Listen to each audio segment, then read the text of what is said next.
Hi guys, ഞാൻ ഇന്ന് കോളേജിൽ പോകുന്നതിൻ്റെ ഒരു മിനി വ്ലോഗുമായിട്ടാണ് വന്നത്. സാധാരണ എല്ലാ സ്റ്റുഡൻസിനെ പോലെ ഞാനും CET ഒക്കെ കൊടുത്ത് ബസ്സിൽ വലിഞ്ഞു കയറി തൂങ്ങി പിടിച്ചൊക്കെയാണ് പോവാറുള്ളത്. അങ്ങനെ ഫൈനലി നമ്മൾ കോളേജിലെത്തി. ആൻഡ് ഞാൻ അതിനുശേഷം അവിടെയുള്ള ബസ് സ്റ്റോപ്പിൽ എൻ്റെ ഫ്രണ്ട് സ്നേഹനെ വെയിറ്റ് ചെയ്തിരിക്കും. കാത്തിരിപ്പിനൊടുവിൽ നമ്മൾ ഒന്നും നോക്കിയില്ല, നേരെ കോളേജിലേക്ക് കയറി. അങ്ങനെ നടന്നുകൊണ്ടിരിക്കുമ്പോൾ നമ്മുടെ ഫ്രണ്ട്സിനെ കണ്ടു. പിന്നെ നമ്മളിതാ ഓരോരോ കാര്യങ്ങളൊക്കെ പറഞ്ഞ് മെല്ലെ മെല്ലെ ക്ലാസ്സിലേക്ക് പോകും. അങ്ങനെ നമ്മൾ ക്ലാസ്സിലേക്ക് പോയിക്കൊണ്ടിരിക്കുമ്പോഴാണ് ആ വരാന്തയിൽ നമ്മൾ അതിസാഹസികമായി ഷഹാന ചെയ്തുകൊണ്ടിരിക്കുന്ന ഒരു പ്രവൃത്തി കണ്ടത്. നമ്മൾ പുറത്തുനിന്ന് എല്ലാവരും കൂടെ സംസാരിച്ചു.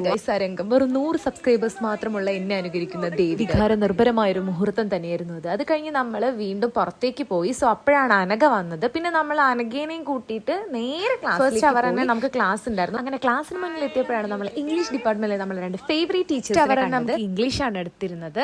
അത് കഴിഞ്ഞ് നമ്മൾ കുറച്ചേരം ഇങ്ങനെ വെറുതെ അപ്പോഴായിരുന്നു ഗായ്സ് എന്റെ ന്യൂ ഇയർ ഫ്രണ്ട് ആയിട്ടുള്ള ഫിദ എനിക്കൊരു ഗിഫ്റ്റ് കഴിഞ്ഞാൽ നമ്മളെ കുറച്ച് പ്രഹസനങ്ങളാണ് നിങ്ങൾ ഇപ്പോൾ ഈ കണ്ടുകൊണ്ടിരിക്കുന്നത്. അങ്ങനെ പുറത്തേക്ക് പോയപ്പോഴാണ് എന്റെ ക്ലാസ്സിലെ ബോയ്സ് ക്യാമറയുടെ മുന്നിൽ നിന്നും രക്ഷപ്പെടാൻ വേണ്ടി ചെയ്യുന്ന ഓരോരോ പ്രവർത്തി. പിന്നെ നമ്മൾ സ്റ്റോറിൽ പോയി വീണ്ടും ക്ലാസ് ഉണ്ടായിരുന്നു. അത് കഴിഞ്ഞ് പുറത്തു പോയി ഞങ്ങൾ ക്ലാസ്സിലെത്തിയപ്പോൾ ലഞ്ച് ബ്രേക്കിന് മാത്രം കണ്ടിരുന്ന ഒരു പ്രത്യേക തരം പ്രതിഭാസം അവിടെ കണ്ടു. ഫുഡ് കഴിച്ച് വെറുതെ ഇരിക്കുമ്പോഴാണ് ബോൾ ഇല്ലാത്തത് കൊണ്ട് പേപ്പർ ചുരുട്ടി തട്ടി കളിക്കുന്ന പവിനെ എന്റെ ശ്രദ്ധയിൽ. ഇത്രയും നേരം റെസ്റ്റ് എടുത്തല്ലേ, കുറച്ചു നേരം വിശ്രമിക്കാം എന്ന് പറഞ്ഞ് ക്ലാസ്സിൽ ഇരിക്കുമ്പോഴാണ് ഓഫീസിൽ പോകേണ്ട ഒരു ആവശ്യം വന്നത്. അപ്പൊ ഞങ്ങൾ പുറത്തേക്ക് ഇറങ്ങിയപ്പോൾ പോർട്ടിക്കോയിൽ ഒരാൾക്കൂട്ടം അവിടെ ചെറിയ ചെറിയ ഗെയിംസ് നടന്നുകൊണ്ടിരിക്കുകയായിരുന്നു. സോ നമ്മൾ കുറച്ചു നേരം ആ ഗെയിംസ് ഒക്കെ ക്ലാസ്സിലേക്ക് പോയപ്പോഴാണ് ഫോക്ക് ഡാൻസിന് വേണ്ടി നിൽക്കുന്ന കുറച്ച് ടീംസിനെ നമ്മൾ കണ്ടത്. അത് കഴിഞ്ഞ് വീണ്ടും നമ്മൾ തിരിച്ചു ഗെയിംസ് നടന്നുകൊണ്ടിരിക്കുകയായിരുന്നു. കുറച്ചു നേരം കൂടെ ഗെയിംസ് കണ്ടു.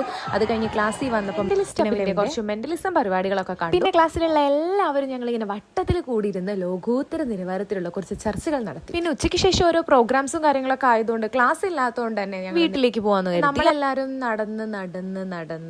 നടന്നു കുറെ അങ്ങനെ നടന്നു നമ്മളത് ആ ഗേറ്റിന്റെ അടുത്ത് യെസ്, അങ്ങനെ നമ്മളിതാ ഫൈനലി പുറത്തെത്തി. രാവിലത്തെ പോലെ തന്നെ കുറെ കഷ്ടപ്പെട്ടു 3 ബസ്സുകൾ കയറി ഞാൻ തിരിച്ചതാ വീട്ടിലേക്കുള്ള വഴിയിൽ നടന്നു. ഇന്നത്തെ അപർണയുടെ പ്രയാണം ഇവിടെ അവസാനിച്ചിരിക്കുകയാണ് ഗൈസ്. Bye bye.